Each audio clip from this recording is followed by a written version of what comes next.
Hey guys, welcome back to another video. Today I'll be reading Matthew chapter 16 out of the ESV version of the Bible, so read along if you want. Alright, the first story is called The Pharisees and Sadducees Demand Signs. And the Pharisees and Sadducees came, and to test him they asked him to show them a sign from heaven. He answered them, "When it is evening, you say, 'It will be fair weather, for the sky is red,' and in the morning, 'It will be stormy today, for the sky is red and threatening.' You know how to interpret the appearance of the sky, but you cannot interpret the signs of the times. An evil and adulterous generation seeks for a sign, but no sign will be given to it except the sign of Jonah." So he left them and departed. Alright, so that story, kind of relates to another story I remember earlier when they were also looking for a sign from Jesus. But in this story, he talks about how if you can predict how the weather's going to be just by looking at, why can't I predict how I'm going to be just by looking at me and looking at this generation? Not too much. Pretty simple.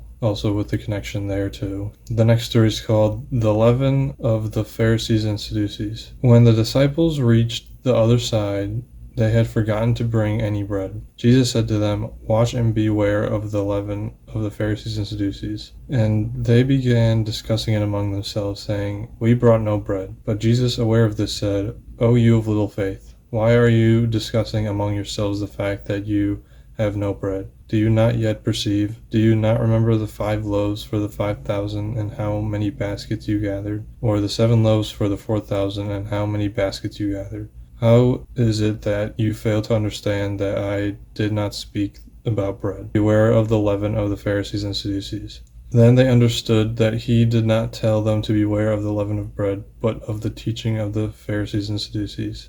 Alright, that story is pretty much just talking about that Jesus provides and to look out for the false teachings of the Pharisees and Sadducees. Pretty simple. Kind of explains it right at the end in verse 12, but overall, good story. Next story is called Peter Confesses Jesus as the Christ. Now, when Jesus came into the district of Caesarea Philippi, he asked his disciples, "Who do people say that the Son of Man is?" And they said, "Some say John the Baptist, others say Elijah, and others Jeremiah or one of the prophets." He said to them, "But who do you say that I am?" Simon Peter replied, "You are the Christ, the Son of the living God." And Jesus answered him, "Blessed are you, Simon Bar-Jonah, for flesh and blood has not revealed this to you, but my Father who is in heaven. And I tell you, you are Peter, and on this rock I will build my church, and the gates of hell shall not prevail against it. I will give you the keys of the kingdom of heaven, and whatever you bind on earth shall be bound in heaven, and whatever you loose on earth shall be loosed in heaven." Then he strictly charged the disciples to tell no one that he was the Christ. Alright, so that's basically just saying that Peter knew he was Christ, and nobody else knew that because he wasn't telling anybody that. He was just a teacher of goodwill. But Peter knew that from God telling him, in a way. I don't think there's too much other stuff with that story, just kind of saying that his followers knew. Well, one of them did. Alright, the next story is called Jesus Foretells His Death and Resurrection. From that time, Jesus began to show his disciples that he must go to Jerusalem and suffer many things from the elders and chief priests and scribes, and be killed, and on the 3rd day be raised. And Peter took him aside and began to rebuke him, saying, "Far be it from you, Lord. This shall never happen to you." But he turned and said to Peter, "Get behind me, Satan. You are a hindrance to me, for you are not setting your mind on the things of God, but on the things of man." Alright, so that's just saying pretty much what the description of the story is. Jesus telling his death and resurrection. But then it goes into Peter saying that can't be true. But then Jesus says that that's a hindrance. You gotta not believe that. You gotta think what I say is true because it's only a hindrance to you and to him and to Jesus. And that's Peter setting his mind on earthly things rather than godly things because he cares about Jesus in an earthly manner instead of a heavenly manner. Alright, next story is called Take Up Your Cross and Follow Jesus. Then Jesus told his disciples, "If anyone would come after me, let him deny himself and take up the cross and follow me. For whoever would save his life will lose it, but whoever loses his life for my sake will find it. For what will it profit a man if he gains the whole world and forfeits his soul? Or what shall a man give in return for his soul? For the Son of Man is going to come with his angels in the glory of his Father, and then he will repay each person according to what he has done. Truly I say to you, there are some standing here who will not taste death until they see the Son of Man coming in his kingdom. Alright, so that story just seems to be Jesus is important, God is important, and your soul in heaven is important.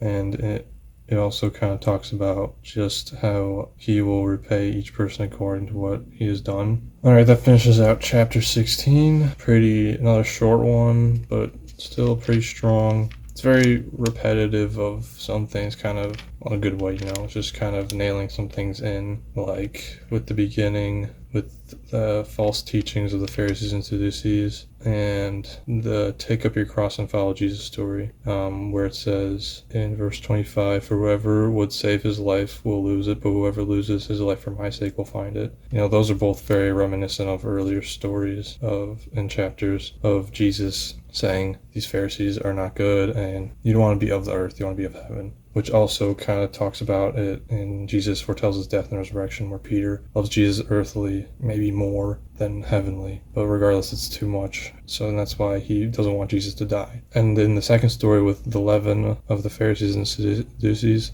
it talks about how they're still not good teachers either. Like the first two stories are just nailing the point of these people are not people you want to follow their teachings. And then the last two talk about how you want to be of heavenly manner, not of an earthly manner. You want to conduct yourself in a heavenly way, not an earthly way. You want to be invested in heaven, not invested in earth. And then with Peter confessing to Jesus that he's Christ, just straightforward story of Peter recognizing who Jesus is because he knows Jesus the most. He understands him the most. But yeah, I think the strongest thing for me is gotta be the heavenly way to conduct yourself. That just kind of, there's not too much in this chapter, so it kind of makes sense that I'm not getting a whole lot out of it. But I think the repetition of conducting yourself heavenly instead of earthly drives that point home. I don't know, maybe they talk about more, maybe Matthew talks about it more in this chapter, but at least for right now, you can see like verse 25, very important, with whoever would save his life will lose it, but whoever loses his life for my sake will find it. As in, whoever loses their life, Jesus truly finds it. Whoever saves their life on earth will lose their life heavenly. So that just kind of sticks out to me a lot. But that'll finish out chapter 16 for today. Thanks for joining me, and I will see you in the next one.